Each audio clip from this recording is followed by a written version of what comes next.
Assalamualaikum warahmatullahi wabarakatuh. Selamat pagi, selamat siang, selamat sore, selamat malam semuanya. Pada kesempatan kali ini saya akan membuat video tentang SNI pada helm untuk menyelesaikan tugas di minggu ke-14 pada mata kuliah Standar Regulasi. Saya Ahsani Abdun dengan NIM 42118111012 dari kelas Mekatronika Malam. Latar belakang. Helm pelindung merupakan bagian dari kelengkapan kendaraan bermotor yang berbentuk topi yang berfungsi untuk melindungi kepala pemakainya apabila terjadi benturan. Seiring dengan berjalannya waktu, industri helm nasional berkembang pesat. Di samping itu, pertumbuhan kendaraan sepeda motor juga sangat berkembang pesat. Tetapi di lain pihak, tingkat kecelakaan sepeda motor yang menyebabkan luka fatal dan meninggal dunia terus meningkat. Angka kecelakaan sepeda motor meningkat dari tahun ke tahun. Pada tahun 2007 ada 4.933 kasus. Pada tahun 2008 ada 5.898 kasus. Dan pada tahun 2009 terdapat 6.608 kasus kecelakaan sepeda motor.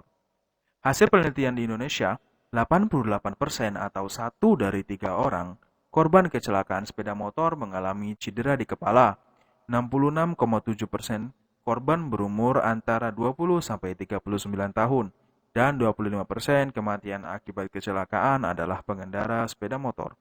Hal ini menunjukkan bahwa pemakaian pelindung kepala sangatlah penting bagi pengendara sepeda motor.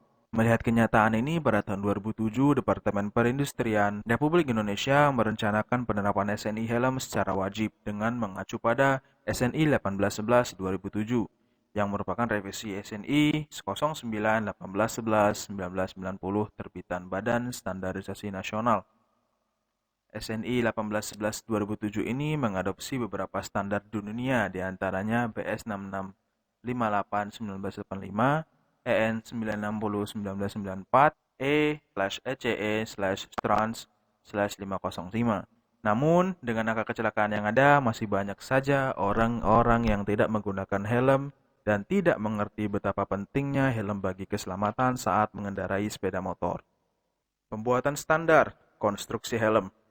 Sebelum kita mengetahui bagaimana pembuatan standar untuk helm, kita harus tahu dulu konstruksi dan bagian-bagian dari helm.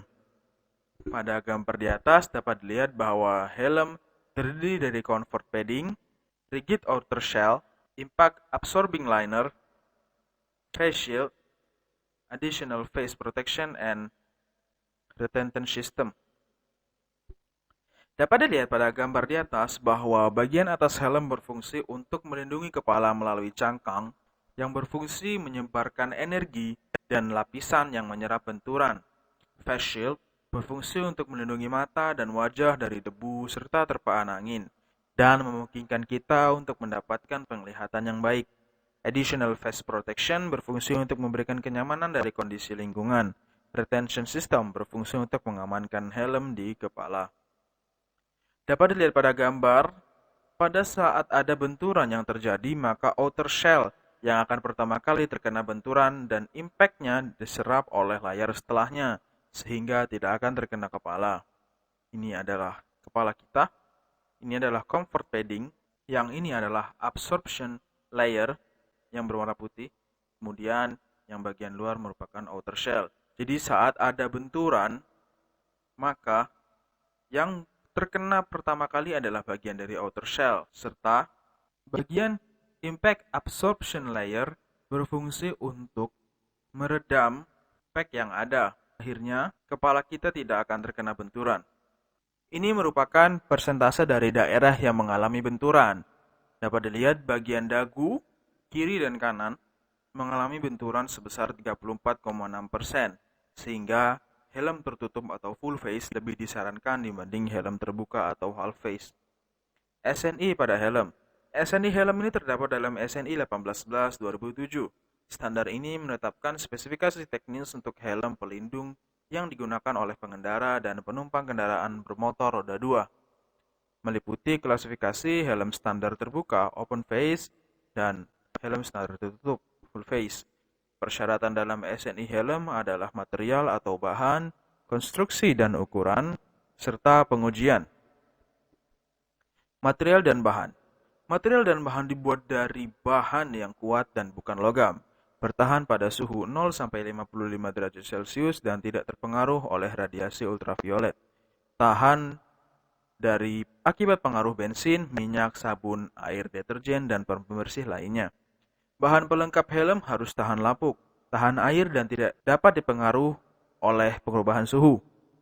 Bahan-bahan yang bersentuhan dengan tubuh tidak boleh terbuat dari bahan yang dapat menyebabkan iritasi atau penyakit pada kulit, dan tidak mengurangi kekuatan terhadap benturan maupun perubahan fisik sebagai akibat dari bersentuhan langsung dengan keringat, minyak, dan lemak si pemakai. Konstruksi pada helm. Tinggi helm sekurang-kurangnya 114 mm.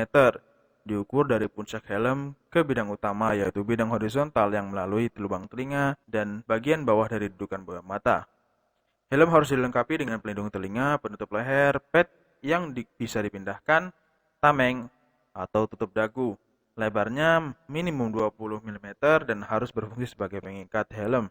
Helm tidak boleh mempengaruhi fungsi aura dari pengguna terhadap suatu bahaya. Terdiri dari lapisan peredam kejut yang dipasang pada permukaan bagian dalam dan tempurung dengan tebal sekurang-kurangnya 10 mm. Harus terbuat dari bahan yang tidak kuat, bukan logam, tidak berubah jika ditempatkan di ruang terbuka pada suhu 0-55 derajat Celcius, paling sedikit 4 jam. Lubang ventilasi dipasang pada tempurung sedemikian rupa sehingga dapat mempertahankan temperatur pada ruang antar kepala dan tempurung. Ini adalah konstruksi helm half face. Sama seperti full face, hanya saja tidak ada pelindung dagunya. Nomor 1 adalah sungkup, nomor 2 adalah lapisan pelindung, nomor 3 adalah tali pemegang, nomor 4 adalah lapisan kenyamanan, nomor 6 adalah rim, nomor 7 adalah jaring helm, nomor 9 kaitan kaca ada di bagian atas, kemudian pelindung telinga, nomor 10. Ukuran helm. Cara mengukurnya adalah dihitung dari diameter dari kepala kita. Menurut SNI, ukuran helm yang ditetapkan adalah S 500-540 mm, M 540-580 mm, L 580-620 mm, dan XL lebih dari 620 mm. Menguji SNI pada helm. Pengujian pertama yang dilakukan adalah uji penyerapan kejut atau impact. Pengujian ini dimaksudkan untuk mengetes kemampuan helm menyerap benturan. Helm akan ditempatkan pada sebuah tempat yang disebut plat logam, kemudian helm dijatuhkan dari ketinggian 2,5 meter dengan kecepatan 20,8 km per jam, langsung menghantam pada permukaan besi di bawah. Permukaan besi bisa berbentuk flat dan meruncing. Tes ini dilakukan beberapa kali pada 4 sisi helm, sisi jidat, sisi belakang, sisi kanan, dan sisi kiri helm. Selanjutnya akan diperoleh nilai dari hasil tes tersebut yang menentukan apakah helm tersebut lulus atau tidak. Berbentuk menonjol seperti kaca pada permukaan besi yang dipadukan dengan akselerometer ini bertujuan untuk mengukur kekuatan puncak G atau G-force peak atau percepatan yang diukur dalam satuan yang disebut G, unit gravitational. Ini merupakan contoh dari penyerapan energi impact. Penurunan percepatan maksimum pola kepala uji tidak lebih dari 300 G. Selanjutnya uji penetrasi. Pada dasarnya, uji penetrasi ini sama dengan uji penyerapan kejut. Tetapi pada uji ini, helm akan benar-benar diuji apakah mampu menahan beban yang langsung mengarah ke helm. Misalnya saat terjatuh dan helm tertusuk batang besi maupun pagar. Cara pengujiannya adalah pertama-tama helm diletakkan pada plat besi yang kokoh, lalu kemudian sebuah besi yang bentuknya beruncing seberat 3 kg menusuk sel helm bagian atas. Beban besi tidak boleh menembus helm atau bahkan mencapai kontak sesaat dengan bagian dalam helm, dekat dengan bagian kepala. Jika menembus, maka uji tes akan gagal. Ini adalah contohnya. Uji efektivitas sistem penahan. Ujian ini disebut dengan uji positional stability roll-off atau uji efektivitas sistem penahan untuk memastikan helm tidak terlepas saat pengendara terjatuh. Helm dipasang pada tiang penyangga yang berdiri sehingga helm akan menghadap ke bawah pada sudut sekitar 135 derajat. Selanjutnya, helm ditempatkan pada posisi yang disesuaikan untuk mendapatkan kondisi best fit, layaknya sedang dipakai oleh pengendara atau pembalap. Kemudian sebuah tali dengan pengai dihubungkan ke tepi belakang helm dengan diberi beban di bawahnya, kemudian membuat helm tertarik ke bawah menghadap lantai. Jika pada tes ini helm terlepas saat ditarik ke bawah oleh beban besi yang dikaitkan, maka tes dinyatakan gagal. Ini adalah contoh dari uji efektivitas sistem penahan. Selanjutnya, uji kekuatan sistem penahan dengan tali pemegang. Pada tes ini, helm akan diuji apakah tali pengikat atau strap rahang yang terpasang pada helm kuat untuk menahan kepala pengendara jika pengendara terjatuh dan helm tertarik. Proses pengujiannya yakni helm diletakkan pada posisi kepala normal, kemudian tali pengikat atau strap dagu diikat ke bawah dengan sebuah peralatan khusus, di mana pada bagian rahang ditarik oleh beban dengan berat sekitar 23 kg selama kurang lebih 1 menit. Pengujian ini kemudian dijalankan bertahap, yang dari awal 23 kg hingga mencapai 38 kg. Tes ini dinyatakan gagal apabila helm tidak dapat menahan beban mekanik atau jika terjadi peregangan pada tali pengikat atau strap yang melebihi 30 mm. Ini adalah contoh dari pengujian kekuatan sistem penahan. Selanjutnya, uji untuk pergeseran tali pemegang. Pada tes ini, penjepit tali strap akan diuji untuk melihat kelicinan penjepit jika penjepit strap ditarik saat terjatuh. Cara pengujiannya adalah strap akan ditarik dengan sebuah alat tes khusus selama beberapa menit. Jika terjadi pergeseran penjepit lebih dari 10 meter, maka tes dinyatakan gagal. Ini adalah contoh gambarnya.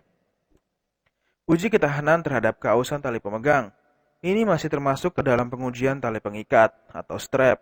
Namun, di sini tes yang dilakukan adalah untuk memastikan tali helm tidak akan putus jika terjadi gesekan. Dalam pengujian ini, tali strap akan ditarik dengan sebuah alat khusus, di mana di bagian tali dimasukkan ke dalam sebuah lubang atau celah yang terbuat dari besi, kemudian tali ditarik secara maju mundur. Syarat untuk lolos tes ini adalah tali tidak boleh putus dan mampu menahan beban jika pergeseran lebih dari 5 mm. Uji impact miring. Tes dampak miring atau oblique impact test bertujuan untuk mendapatkan informasi penting mengenai tingkat perlindungan helm. Ada 2 faktor yang mempengaruhi hasil tes impact miring pada helm. Faktor pertama adalah sudut anvil, di mana dampak helm. Yang kedua adalah gesekan antara shell dan bagian dalam helm. Nilai gaya arah membujur puncak maksimal 2,5 kN dengan waktu impact maksimal 15,5 Newton per detik.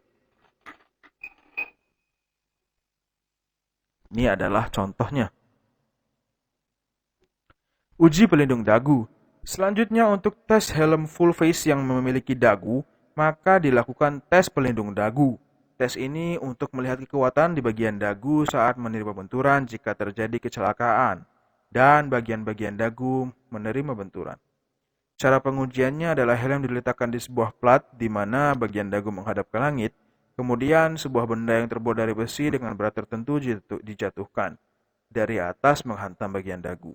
Penurunan percepatan maksimum 300 G. G sama dengan percepatan gravitasi bumi. Ini adalah contohnya. Dan yang terakhir adalah uji sifat mudah terbakar. Tes yang terakhir harus dilewati adalah tes sifat mudah terbakar. Namun menurut informasi seperti yang dikemukakan oleh Pak Thomas Lim, pakar helm Indonesia, uji sifat mudah terbakar telah direvisi atau ditiadakan dari SNI 1811-2007. Karena uji sifat mudah terbakar lebih tepat diaplikasikan untuk helm-helm proyek. Nah, sekarang kita akan melihat sebuah video dari pengujian helm yang diposting oleh BSN yang terdapat pada kanal YouTube. Tidak semua testing ada, namun kita bisa melihat bagaimanakah sebuah helm itu dites dari video tersebut.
Bangsa yang besar adalah bangsa yang mengakui standar nasional bangsanya, standar nasional Indonesia.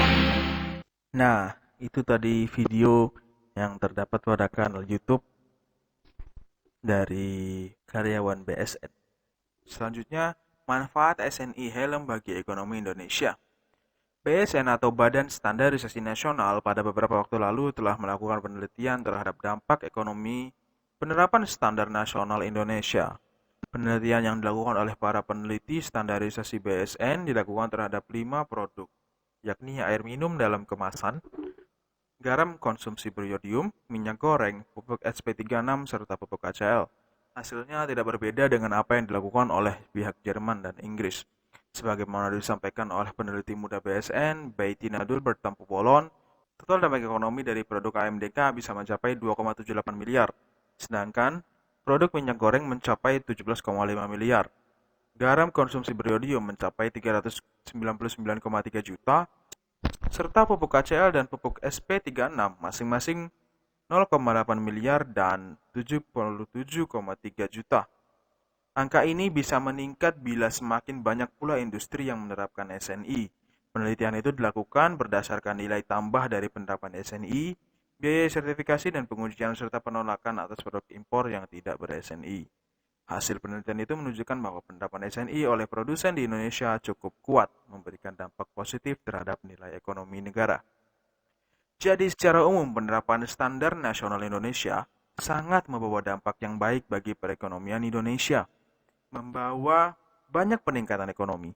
Secara khusus tentu saja SNI pada helm akan membawa manfaat bagi ekonomi Indonesia. Standarisasi membantu efisiensi waktu, menekan biaya, mengurangi tingkat kesalahan. Masyarakat juga tidak dirugikan melalui penerapan metodologi legal. Jadi, produsen, konsumen, dan negara sama-sama menikmati manfaatnya. Dari segi perekonomian dan perdagangan internasional, dengan adanya standar, produk helm yang kita pasarkan tentu memiliki kualitas dan dapat bersaing dengan produk-produk yang tidak memiliki standar sehingga dapat meningkatkan peran perekonomian.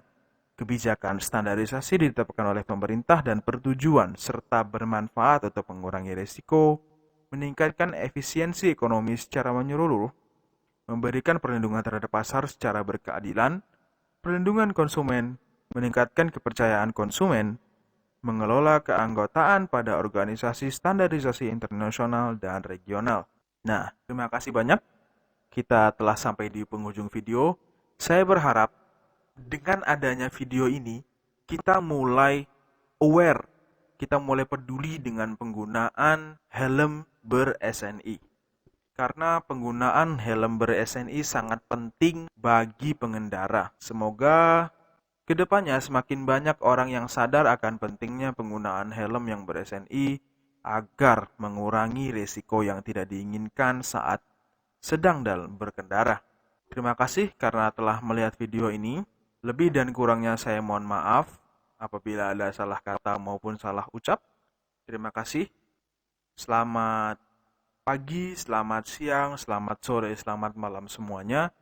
Dan wassalamualaikum warahmatullahi wabarakatuh.